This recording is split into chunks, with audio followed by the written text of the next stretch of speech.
A paz do Senhor Jesus, que bom estarmos juntos mais uma vez para estudar as profecias bíblicas e os eventos escatológicos.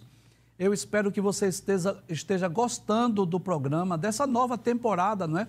Onde estamos estudando do livro de Daniel, versículo por versículo. E o nosso desejo, você já sabe, o nosso desejo é que você que já é cristão, você que já é evangélico, que você possa crescer espiritualmente, que você possa ser edificado através do estudo da Bíblia Sagrada. Se você ainda não é cristão, se você ainda não é evangélico, o nosso desejo é que você possa receber Jesus como seu Salvador pessoal. Lá em João capítulo 3, versículo 16, a palavra de Deus diz assim: porque Deus amou o mundo de tal maneira, de uma forma tão inexplicável, que deu o seu Filho unigênito, o seu único Filho, para que todo aquele que nele crê não pereça, mas tenha a vida eterna. Então tenha certeza disso, que esse é o desejo de Deus, é que você possa receber Jesus como seu Salvador pessoal. O nosso desejo é que as bênçãos de Deus, que Deus te abençoe, que as bênçãos de Deus continuem sendo derramadas sobre a sua vida, sobre a sua família, e seja bem-vindo aos instantes finais. Eu gostaria, não é, antes de nós darmos continuidade ao estudo das profecias do capítulo 11 de Daniel, eu gostaria de solicitar aos nossos queridos telespectadores que são alunos dessa aula de escatologia no lar, que por gentileza divulgue o nosso programa. Se você tem familiares e amigos em outros estados ou até mesmo em outros países, fale da programação da Rede Brasil, divulgue o nosso programa para que outras pessoas possam ser edificadas e outras pessoas possam ser salvas através da nossa programação.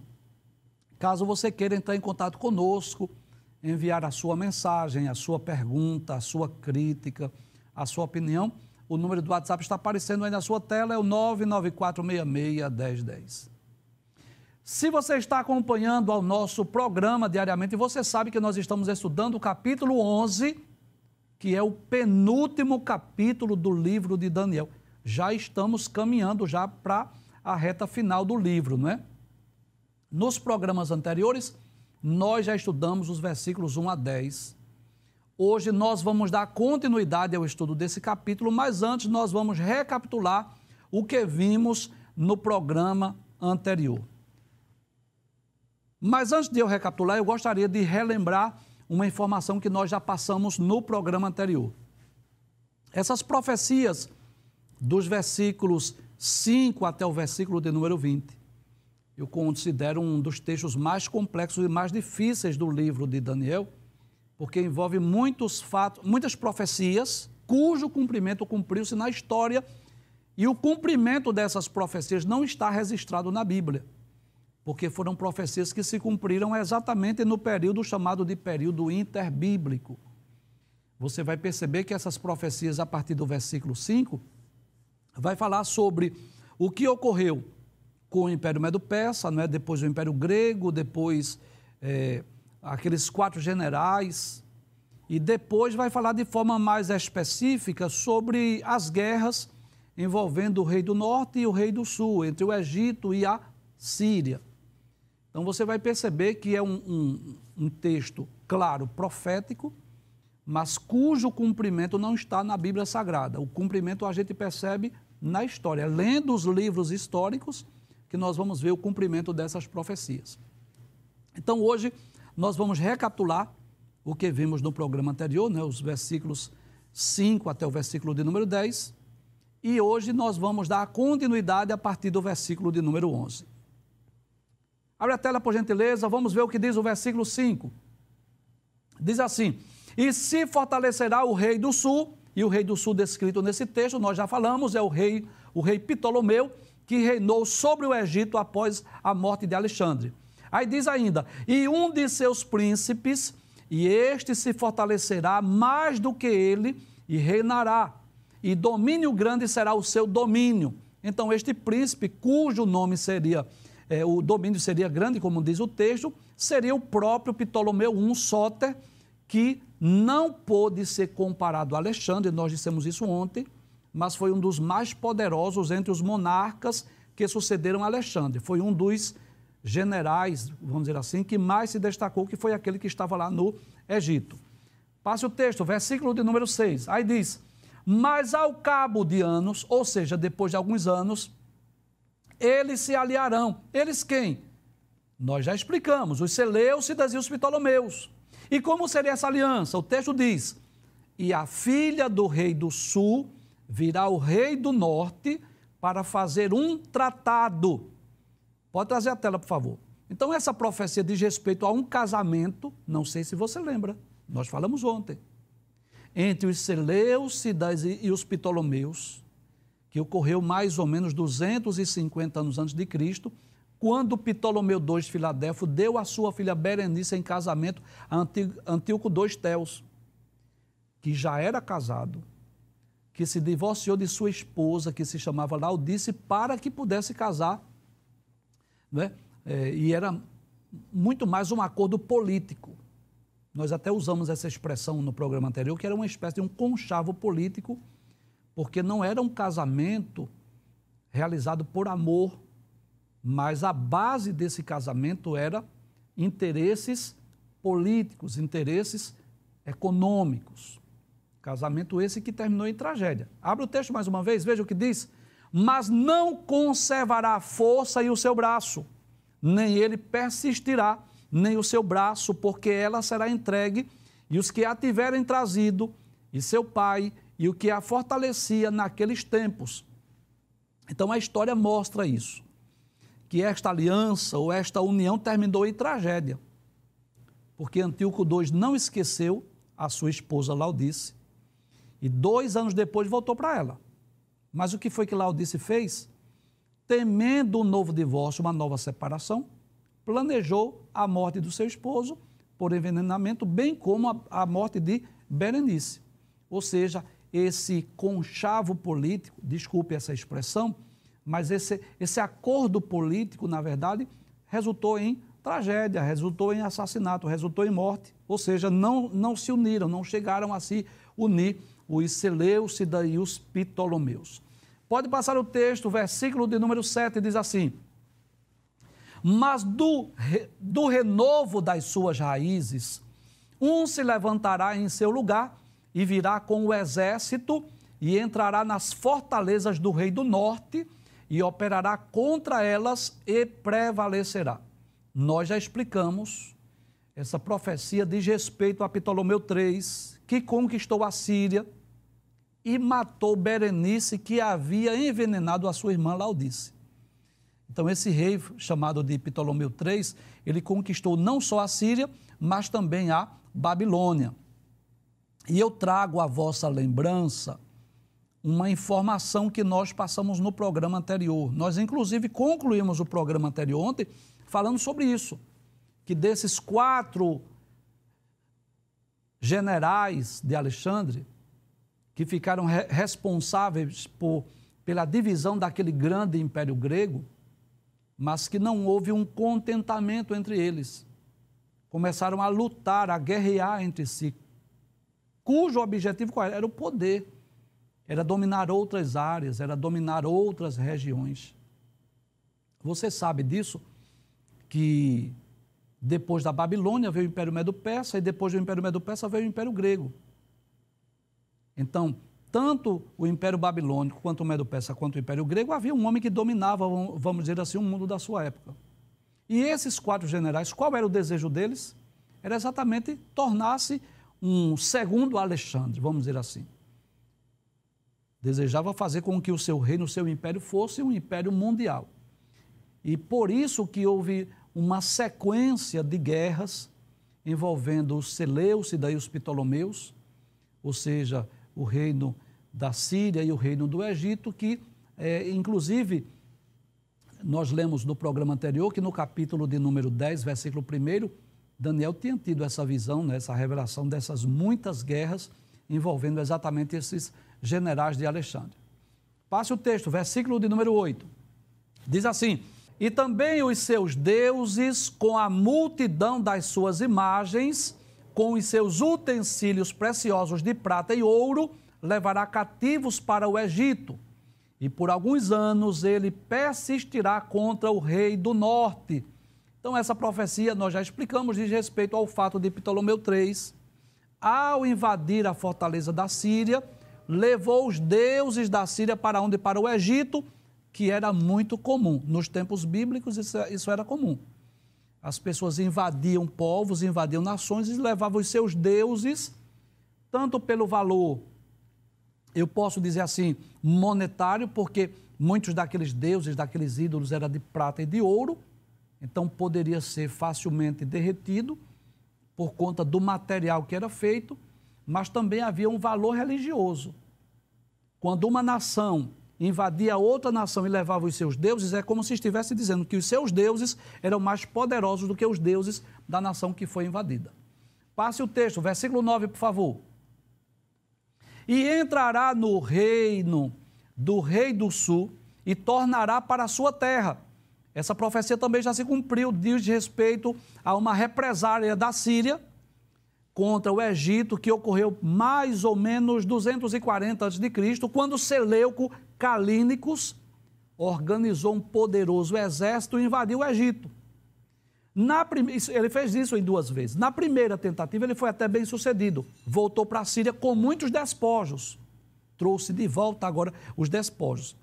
Mas na segunda tentativa, o seu exército foi surpreendido por uma grande tempestade e fez com que ele retornasse para a sua terra envergonhado e derrotado. Pode passar o texto, finalmente, o versículo 10, que foi o último texto que nós estudamos. Diz assim: mas seus filhos, ou seja, os filhos de Seleuco, que reinaram na Síria, intervirão e reunirão grande número de exércitos. Para quê? Para lutarem contra os Ptolomeus, que estavam dominando o Egito. Pode trazer a tela, por favor. Então, de acordo com os relatos históricos, os 2 descendentes de Seleuco seriam Seleuco III e Antíoco o Grande, não é Antíoco Epifânio ainda. Volte o texto para nós concluirmos a revisão. Diz: e um deles virá apressadamente e inundará e passará e voltando levará a guerra até a sua fortaleza. Então, como nós já dissemos no programa anterior, aquele grande e poderoso império de Alexandre começou a se desfazer, se decompor, exatamente por conta do desejo desses reis, descendentes daqueles 4 generais, que não se contentaram em permanecer com a região que eles dominavam, mas desejaram ampliar os seus territórios e, para isso, fizeram uso das guerras, das invasões, como nós podemos ver nesses versículos e nos próximos que nós vamos estudar. Então, até aqui foi uma revisão e nós vamos estudar agora a partir do versículo de número 11. Pode abrir a tela, por gentileza.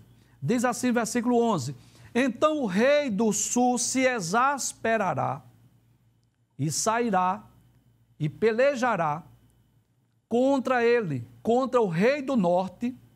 Ele porá em campo grande multidão e a multidão será entregue nas suas mãos. Então, o rei do sul, nesse texto, é Ptolomeu Filopater, que a história nos mostra isso, afirma que o rei Ptolomeu Filopater, ele organizou um grande e poderoso exército e invadiu de súbito a Síria. E Antíoco o Grande foi ao seu encontro também com um grande exército, mas Ptolomeu e o seu exército foram mais poderosos do que ele e literalmente se cumpriu essa profecia. A multidão foi entregue na sua mão, como diz a profecia. Então você vai perceber isso. Esses próximos 8 ou 9 versículos que nós vamos estudar, ele trata de forma mais específica sobre esses conflitos. Os Ptolomeus guerreiam contra os Seleucidas vão e lutam contra os Ptolomeus e ficam assim no que eu diria de uma guerra interminável, exatamente por conta desse desejo de conquistar a região que era de outros povos. Abre a tela, por favor, versículo de número 12. Diz assim: e aumentando a multidão, o seu coração se exaltará, mas ainda que derrubará muitos milhares, não prevalecerá. Então esse texto continua falando sobre Ptolomeu Filopater, rei do Egito. Após aquela grande vitória contra a Síria, ele levou prisioneiro o exército sírio, que juntou ao seu e tornou-se ainda um exército maior o maior exército daqueles dias. Ele podia ter se valido desta vitória, mas não aproveitou. Essa é a realidade. O seu coração se exaltou e, como diz a profecia, ele foi traído pela sua vaidade, pelo seu orgulho. Ele entregou-se, a história diz isso, que ele entregou-se a uma vida de luxúria, de devassidão. Em vez de viver uma vida de vigilância, porque era uma época de constantes guerras, de constantes conflitos. E quando um exército era vencido, ele juntava outro exército para ir lá derrotar o exército inimigo. Mas o que foi que ele fez? Ele passou a viver uma vida de licenciosidade, uma vida de depravação, o que resultou posteriormente em sua derrota. É por isso que o texto diz, abre o texto mais uma vez, versículo 12, diz assim: mas ainda que derribará muitos milhares, não prevalecerá. Então, exatamente por conta dessa soberba, desse orgulho, dessa vaidade, que fez com que ele, em vez de viver uma vida de vigilância, vivesse uma vida de licenciosidade, de depravação. Passe o texto, versículo de número 13. Porque o rei do norte tornará e porá em campo uma multidão maior do que a primeira, e ao cabo de tempos, isto é, de anos, virá à pressa com grande exército e com muita fazenda. Então a história vai dizer isso, que cerca de 14 anos depois da invasão do Reino do Norte por Ptolomeu Filopater, que era rei do Egito, Antíoco o Grande ajuntou agora um vasto e poderoso exército, maior do que o primeiro, e aproveitando a morte de Ptolomeu Filopater, invadiu o Egito quando se encontrava lá no trono Ptolomeu Epifânio, que ainda era muito moço, ainda era muito jovem. E ele não pôde, Antíoco não pôde resistir àquela grande multidão. Então veja que essas profecias vai falar exatamente sobre essas guerras, sobre esses conflitos. Passe o texto, versículo de número 14. E naqueles tempos, muitos se levantarão contra o rei do sul, ou seja, contra o Egito. E os filhos dos prevaricadores do teu povo se levantarão para confirmar a visão, mas eles cairão. Ou seja, os filhos dos prevaricadores do teu povo, nesse texto, são os judeus que habitavam no Egito. Essa é uma das poucas referências ao povo judeu nessas profecias. E o que foi que esses judeus que habitavam no Egito fizeram? Se uniram ao rei do Egito, mas como o anjo falou ao profeta Daniel, eles cairão. Essa profecia cumpriu-se na íntegra porque eles foram derrotados, eles foram vencidos. Passe o texto, versículo de número 15. Diz: e o rei do norte virá. Este rei do norte de quem fala o texto foi Antíoco o Grande. O texto continua dizendo: e levantará baluartes e tomará a cidade forte, e os braços do sul não poderão subsistir, nem o seu povo escolhido, pois não haverá força que possa subsistir. Então a história nos mostra isso, que Antíoco o Grande sitiou o Egito, levantou baluartes e bloqueou todas as saídas do país, mas o seu alvo qual era? Tomar a capital, a cidade forte de que fala o texto.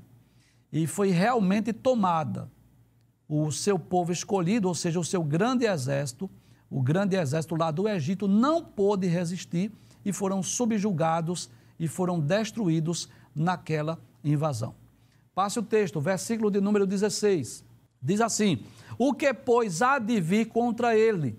Contra ele quem? Contra o rei do Egito, ou seja, Antíoco o Grande. O que é que ele vai fazer? O texto continua dizendo: fará segundo a sua vontade, e ninguém poderá permanecer diante dele, e estará na terra gloriosa, e por sua mão se fará destruição. Então é importante nós atentarmos aí que o texto agora vai falar sobre a nação de Israel. Todos os estudiosos da Bíblia eles vão concordar que essa terra formosa, ou essa terra gloriosa, é exatamente a terra de Israel. E por que é chamado de terra formosa? Pela sua fertilidade, pela sua excelência. Os judeus pensaram a princípio, né, que Antíoco o Grande era um libertador, mas se enganaram. Porque o alvo dele era exatamente tomar a cidade de Jerusalém por ser considerada uma fortaleza natural. Inclusive, eu diria que o momento é oportuno, né, para nós explicarmos isso. que a terra de Israel, porque Deus prometeu dar aos filhos de Israel a terra de Canaã, a terra que mana leite e mel. Então nós vamos perceber, se você for lá no mapa, você vai perceber que a terra de Israel, geograficamente, é uma pequena extensão territorial.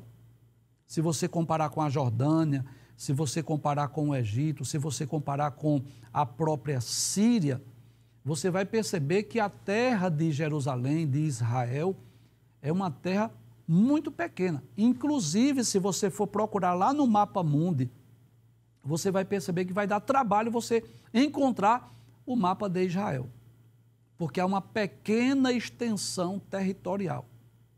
Eu sempre digo que se você quer conseguir encontrar Israel lá no mapa mundi, então você deve procurar o Egito, você deve procurar a Síria, você deve procurar a Jordânia, ou o próprio Mar Morto, para que você possa localizar com mais facilidade.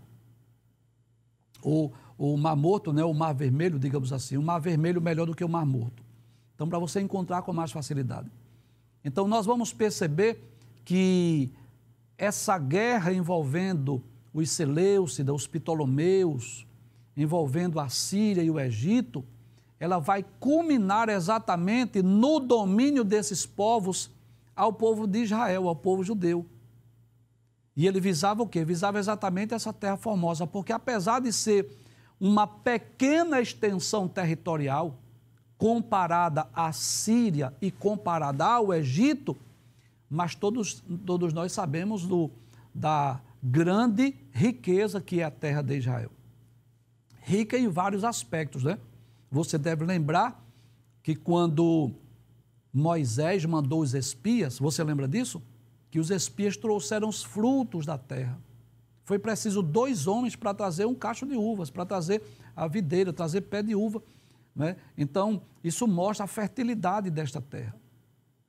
E é por essa razão que desde os tempos antigos, desde os tempos passados, que nós vamos perceber que há um interesse das nações pela terra de Israel. Então, por isso que a terra foi posteriormente invadida pelos árabes. É por isso que o povo de Israel hoje vive em conflitos com outras nações, porque as outras nações, elas têm até maiores extensões territoriais, mas não têm as riquezas que tem Israel. Então, Israel, apesar de uma pequena extensão territorial, mas é hoje uma das nações mais poderosas do mundo, né? Com muitos minérios, com muito ouro, com muita riqueza, e hoje, principalmente por conta do turismo, faz com que essa nação seja uma das nações mais poderosas.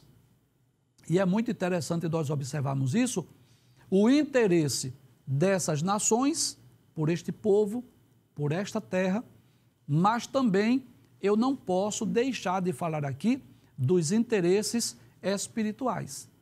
Porque por trás de toda investida contra Israel, direta ou indiretamente, há uma ação maligna, uma ação diabólica, você sabe disso. Que Satanás tem propósito de exterminar o povo judeu, isso já há séculos ou há milênios, né? Eu posso dizer, por exemplo, que quando o rei do Egito mandou matar os meninos hebreus, naquela época do nascimento de Moisés, aquilo já era uma tentativa de exterminar o povo, de enfraquecer o povo. Eu posso dizer que nos dias de Amã, nos dias da rainha Esté, quando Amã faz com que o rei assine o decreto, permitindo as pessoas matarem os judeus. Detalhes, a lei dos medos e dos persas, ela é irrevogável, você sabe disso. Era mais uma tentativa de destruir o povo. Isso sem falar nas constantes guerras, nas constantes invasões estrangeiras. Quem não se lembra da Segunda Guerra Mundial, de Hitler, que foi o responsável pela morte de 6 milhões de judeus. Então, em maio de 1948, Israel voltou a ser uma nação, foi reconhecida mais uma vez como nação, está habitando na sua terra, que isto é um ponto favorável para eles, mas eles não têm paz. Recentemente, nós tivemos informações através da mídia dos bombardeios, dos conflitos armados em Israel. E pode ter certeza disso, que a imprensa internacional, ela sempre, há uma tendência natural de ela sempre se opor a Israel. Então, na prática, seria isso. Quando Israel está sendo bombardeado, que as nações vizinhas, estrangeiras, estão enviando seus mísseis, a mídia fala aquilo de uma forma muito rápida, de uma forma muito sutil, quase que imperceptível. Quando Israel revida, Israel começa agora a enviar seus mísseis também, a bombardear outras nações, aí eles vão fazer aquela chantagem emocional, né? Eles vão procurar dizer que atingiu prédios onde havia crianças, onde havia civis, onde havia pessoas inocentes. Então você percebe que essa mídia, principalmente essa mídia internacional, tem esse objetivo, né, de sempre levar a população e a humanidade contra a nação de Israel. Então você vai perceber aí que, voltando ao texto, né, que nós estamos explicando, o versículo de número 16, que ele vai fazer menção a essa terra gloriosa, que é exatamente a terra de Israel, o povo judeu, que havia retornado para a sua pátria, para a sua terra, mais ou menos no ano 536, mas você sabe disso, era durante o império de Ciro, o império Medo-Persa, que Ciro ordenou o retorno, mandou construir o templo. Só que agora já não era mais o império Medo-Persa que estava dominando. Agora já eram os descendentes dos 4 generais de Alexandre. Já era aquele período chamado período interbíblico. Então, o povo judeu continuou ali, vamos dizer assim, enfrentando aqueles conflitos, embora o conflito não envolvesse diretamente o povo judeu, o povo de Israel, mas como envolvia os egípcios e os sírios, né? Os Ptolomeus e os Seleucidas, então, direto ou indiretamente, isso iria atingir o povo judeu. Você vai perceber, nós já dissemos, mas eu faço questão de repetir isso, a partir do versículo 21, é que nós vamos tornar a trazer uma atenção especial para o povo judeu, que é quando o texto vai falar, mais uma vez, de Antíoco Epifânio, que foi, né, um rei Seleucida, que foi um ferrenho inimigo do povo judeu. Pode passar o texto, o versículo de número 17, diz assim: e porá o seu rosto para vir com a força de todo o seu reino, e com ele os retos, e fará o que lhe aprouver.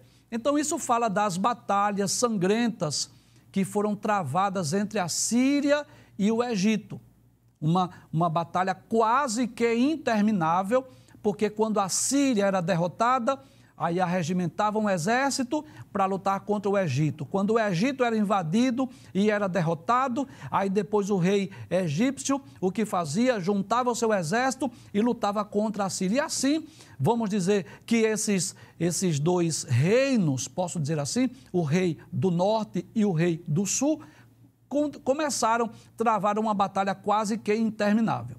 Abre a tela, o texto diz ainda: e lhe dará uma filha das mulheres para corromper, mas ela não subsistirá, nem será para ele. Então essa profecia diz respeito à ocasião em que Antíoco entregou a sua filha Cleópatra a Ptolomeu Epifânio, esperando o quê? Esperando que através da filha ele pudesse obter a Síria. O seu objetivo em dar a sua filha era ter a Síria sob o seu comando. Eu vou chamar mais uma vez, permita-me chamar mais uma vez de conchavo político. Mais uma vez um casamento realizado através de acordos políticos, visando interesses pessoais.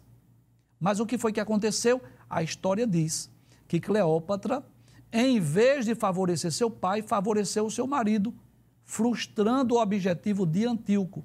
Então, se Antíoco pensou que dando a sua filha Cleópatra para um dos reis Seleucidas, iria conquistar a Síria, foi pior. Porque ele nem conquistou a Síria e perdeu a filha, porque Cleópatra ficou ao lado do esposo. Não quis unir-se ao pai para vencer a Síria. Ela beneficiou seu esposo. Pode passar o texto, versículo de número 18. Diz assim: depois virará o seu rosto para as ilhas e tomará muitas. Então, essa profecia diz respeito às terras costeiras, lá da Ásia Menor, as ilhas costeiras lá do Mar Egeu, que foram conquistadas por Antíoco. Volta o texto, por favor. Aí diz assim: mas um príncipe fará cessar o seu opróbrio contra ele, e ainda fará tornar sobre ele o seu opróbrio. Você sabe que opróbrio é o mesmo que vergonha, é o mesmo que desprezo. Então, esse príncipe descrito no texto foi Cipião Asiático, que marchou sobre a Síria e travou uma renhida batalha em Magnísia, isso por volta do ano 190 a.C., onde Antíoco III foi derrotado e foi feito tributário dos romanos.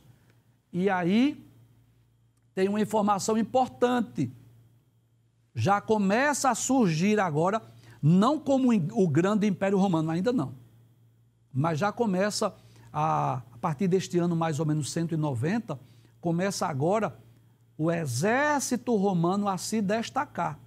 E você sabe disso, que depois desses conflitos envolvendo os generais de Alexandre, envolvendo os Seleucidas e os Ptolomeus, você sabe que o grande império que vai surgir é exatamente o Império Romano. Abre o texto mais uma vez. Abre o texto mais uma vez, sim. Então, diz, depois virará o seu rosto para as ilhas e tomará muitas, mas um príncipe fará cessar o seu opróbrio contra ele e ainda fará tornar sobre ele o seu opróbrio. Então, esse príncipe como já dissemos, já vai surgindo ali, lá de Roma. Passe o texto, versículo de número 19. Diz assim: virará então o seu rosto para as fortalezas da sua própria terra, mas tropeçará e cairá e não será achado. Continua falando de Antíoco. Após a sua derrota, Antíoco voltou envergonhado para a sua terra, mas foi morto em uma insurreição.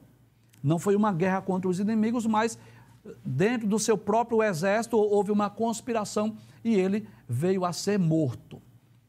Pode passar o texto. Finalmente, o versículo 20, que é o último texto que nós vamos estudar hoje. Diz assim: e em seu lugar, ou seja, após a morte de Antíoco III, se levantará quem fará passar um arrecadador pela glória real. Esse personagem que se levantou em lugar de Antíoco III foi Seleuco Filopáter. Ele era conhecido como um cobrador de impostos, era um homem que visava muito dinheiro. Ele tinha uma má fama entre os judeus devido às suas excessivas cobranças de impostos. Volte ao texto mais uma vez para nós concluirmos. Aí diz: mas em poucos dias será quebrantado, e isso sem ira e sem batalha. Por quê? A história diz que ele foi envenenado, ou seja, ele morreu sem que estivesse envolvido em uma guerra ou uma batalha. Deixa eu falar aqui algo para os nossos queridos telespectadores. É claro que a gente reconhece a dificuldade da compreensão desse texto. Por quê? Nós estamos mais acostumados com a história bíblica. Então, quando nós estamos explicando uma profecia, por exemplo, que fala sobre Daniel, que fala sobre Nabucodonosor, que fala sobre Sadraque, Mesaque, Abednego, ou qualquer um dos profetas, né, Jeremias, Isaías, ou qualquer um dos reis de Israel, Josias, Ezequias, Josafá, enfim. Fica mais fácil a compreensão. Concorda comigo? Por quê? Porque são textos e são personagens que nós já conhecemos. Você vai perceber nestes aproximadamente 15 versículos que nós estudamos no programa anterior e no programa de hoje de forma mais específica, dos versículos 5 ao versículo 20, que ele vai tratar de muitos personagens que são conhecidos só na história. Que se você for lá numa enciclopédia, se você for lá num livro de história, você vai encontrar o registro desses personagens. E aí, é claro que os teólogos, para explicar esses textos, eles tomam por base a profecia de Daniel, mas vai explicar o cumprimento fazendo o uso desses relatos históricos que eu já disse, mas eu faço questão de repetir. Não está registrado o cumprimento, porque ocorreu exatamente naquele período chamado de período interbíblico. Mas o mais importante, professor, diante de tudo que nós estudamos, o que é que nós podemos trazer para a nossa vida como uma aplicação prática, não é? Então, eu posso dizer o que nós podemos extrair é a veracidade das profecias bíblicas. Então, mesmo que o cumprimento destas profecias, predita pelo ser angelical a Daniel, não esteja o cumprimento, não está a profecia, mas não está o cumprimento, não esteja nas Sagradas Escrituras, mas a história prova isso. Inclusive, eu já trouxe essa informação e eu quero repetir mais uma vez, que essas profecias do livro de Daniel, elas são tão precisas, elas são tão verdadeiras, elas são tão reais, que os críticos da Bíblia chegam a duvidar que realmente o livro de Daniel foi escrito entre os anos 606 e 536 a.C. Eles acreditam que esse livro foi escrito séculos depois e que, não, nesse caso, não teria sido escrito por Daniel. Mas é claro que isso é uma forma de levar as pessoas a desacreditarem do conteúdo das profecias bíblicas. Mas nós podemos ter essa certeza e essa convicção que mesmo as profecias bíblicas cujo cumprimento não está na Bíblia, é claro que eu falei dessas profecias históricas, mas eu poderia falar de muitas outras. Por exemplo, nós encontramos as profecias sobre o milênio, as profecias sobre o reino milenial, sobre a grande tribulação, mas é claro que o cumprimento delas não está na Bíblia. Mas o cumprimento dessas profecias serão conhecidas no futuro, serão escritas, serão registradas. Alguém vai escrever sobre a grande tribulação. Alguém vai escrever sobre o reino milenial. E digamos, daqui a milênios, as pessoas poderão, por exemplo, vamos dar um exemplo só para você entender. Digamos, durante o milênio, o que vai acontecer? As pessoas vão pegar a Bíblia Sagrada, vão ler as profecias sobre a grande tribulação e vai ler os fatos, os registros históricos que foram escritos durante a grande tribulação. Até mesmo através dos meios de comunicação, as reportagens, as notícias, o noticiário, e as pessoas vão comprovar isso, vão confirmar que mesmo que o cumprimento das profecias não esteja nas Sagradas Escrituras, mas a história vai se encarregar de provar isso. Então, esta grande ou essa longínqua batalha, essas muitas intervenções militares, essas muitas invasões envolvendo Síria e envolvendo o Egito, os Seleucidas e os Ptolomeus, é uma espécie de eu vou chamar-se de genealogia, só para nós entendermos, de uma descrição de uma genealogia, até nós culminarmos num personagem chamado Antíoco Epifânio, que aí sim a nossa atenção vai voltar-se, mais uma vez, para o povo judeu, para o povo de Israel. Então, mesmo não sendo profecias essas que nós estudamos, envolvendo diretamente a nação de Israel, mas nós fizemos questão de explicá-las, ainda que de uma forma superficial, tendo em vista que nós assumimos esse compromisso de explicarmos o livro do profeta Daniel, versículo por versículo.